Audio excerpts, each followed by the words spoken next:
I think we're all back, so we'll make a start. We were talking about Xerxes' retreat from Greece. However, this is not the end of the war. It's not over yet. Remember, he has left a substantial army in Greece, an army which is substantial but small enough to live off the land. And he left his brother-in-law, Mardonius, a very competent general in charge of this army. Mardonius winters in northern Greece, where food is more abundant, and then in 479, the following spring, he moves south at the head of a reorganized army, and he reoccupies Athens. As I've said, Mardonius is a competent general. He's the man who settled the Ionian cities after the revolt by giving them local autonomy with semi-democratic institutions. Mardonius has spent the winter learning the lessons picked up at Thermopylae and reorganizing the Persian army so that it can fight the Greeks on a level footing. In the spring, he offers a diplomatic settlement to the Athenians in exchange for a notional surrender. All they have to do is say, all right, we yield on all points. Mardonius will collect a few pieces of papyrus with names on and declare victory. Herodotus describes the very generous terms offered: restoration of territory, autonomy, perhaps even expansion of territory, in exchange for, I repeat, a notional surrender. This is undoubtedly clever diplomacy. It gives both main parties in the war so far solid advantages. If Athens defects, the Greek fleet collapses. If the fleet collapses, Sparta is isolated. It can be dealt with at leisure. How the Persians might afterwards try integrating Athens into their empire is open to speculation. There is no doubt in the short term that with Sparta isolated and possibly defeated, Athens will become the main power in Greece. But the Athenians reject the offer.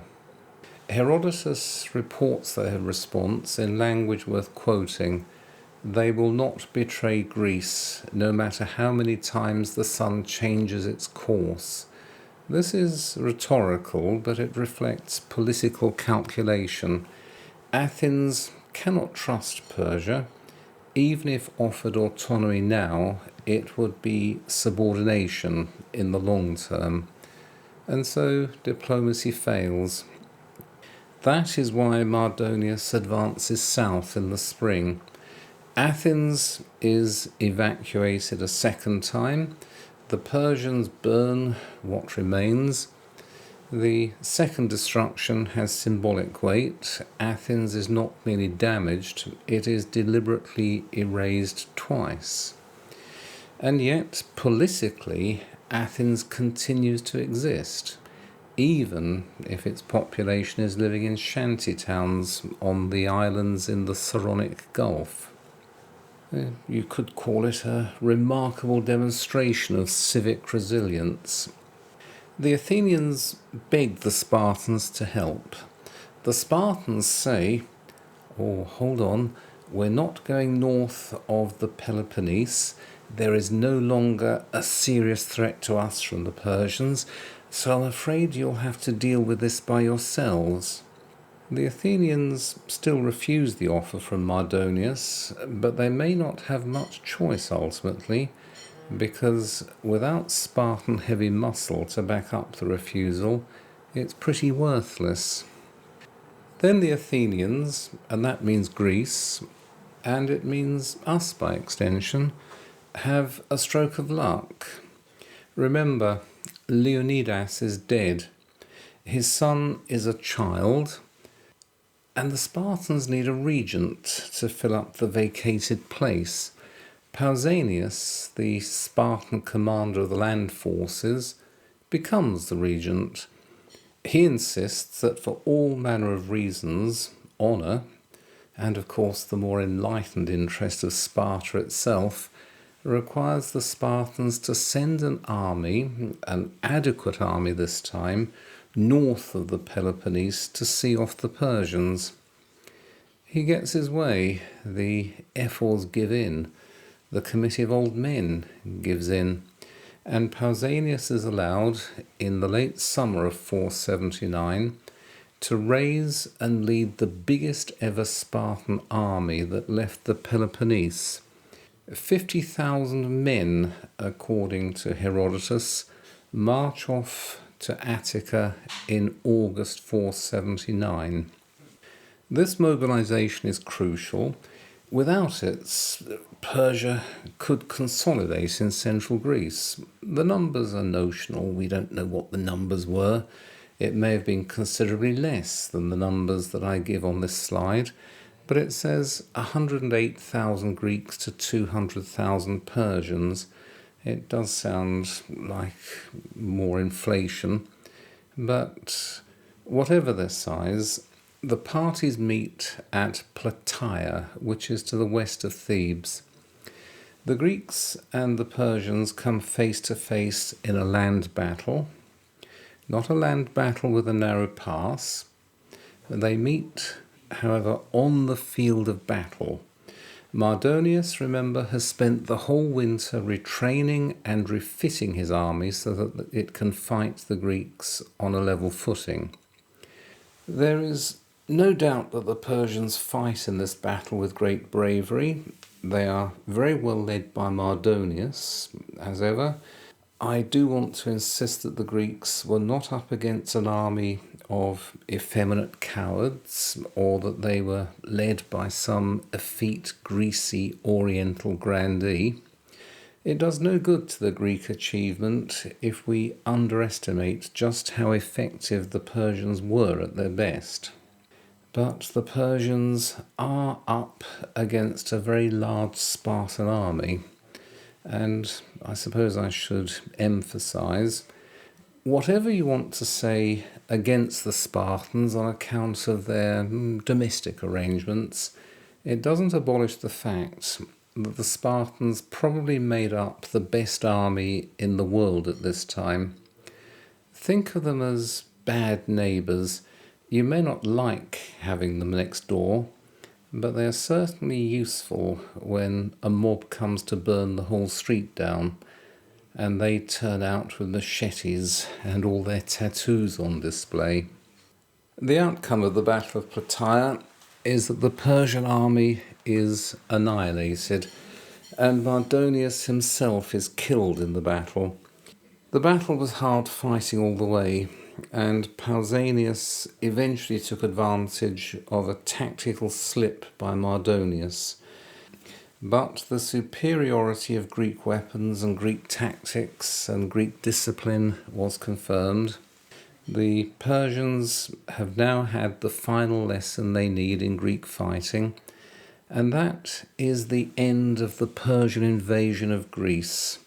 Xerxes has returned to Asia with the majority of his army, which I repeat has shriveled away by the time he gets it back to Sardis, and the still substantial army that he left in Greece under the command of Mardonius has now been destroyed, annihilated, and Mardonius himself is dead.